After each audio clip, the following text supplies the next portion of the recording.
कहानी तीन औरतें और एक साधु। बहुत समय पहले की बात है। एक गांव में तीन औरतें रहती थीं, राधा, मीरा और सविता। तीनों ही बहुत जिज्ञासु और साहसी थीं। एक दिन उन्हें पता चला कि पास के जंगल में एक प्रसिद्ध साधु तपस्या कर रहे हैं। कहा जाता था कि वह साधु हर सवाल का उत्तर दे सकते हैं। तीनों औरतें तय करती हैं कि वे साधु से जीवन के बारे में प्रश्न पूछेंगी और सत्य को जानेंगी।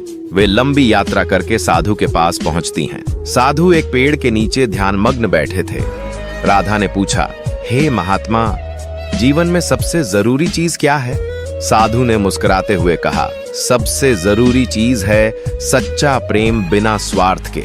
जब तुम दूसरों से बिना किसी अपेक्षा के प्रेम करोगी, तभी तुम्हें शांति मिलेगी। मीरा ने पूछा, सच्चा सुख कहाँ मिलता है? साधु बोले, सच्चा सुख बाहर नहीं, तुम्हारे भीतर है।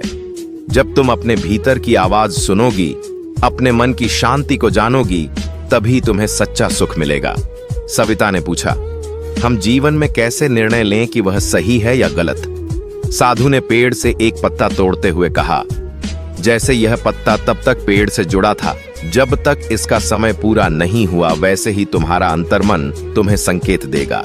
अगर तुम्हारा निर्णय किसी को दुख नहीं पहुंचा रहा और तुम्हारा मन शांत है, तो वह सही है। तीनों औरतें चकित थीं। उन्होंने साधु के चरणों में झुककर आशीर्वाद लिया और अपने अपने रास्ते लौट गईं। लेकिन अब वे पहले जैसी नहीं थीं। वे अब जान चुकी थीं कि जीवन की सच्ची राह आत्मज्ञान, प्रेम और शांति के भीतर ही है। शिक्षा, सच्चा प्रेम, आत्मज्ञान और शांत मन, यही जीवन के तीन सबसे बड़े धन हैं। जब हम दूसरों से बिना स्वार्थ के प्रेम करते हैं, अपने भीतर झांकते हैं और शांत चित्त से निर्णय लेते हैं, तब हम वास्तव में संतुलित और सुखी जीवन जी सकते हैं।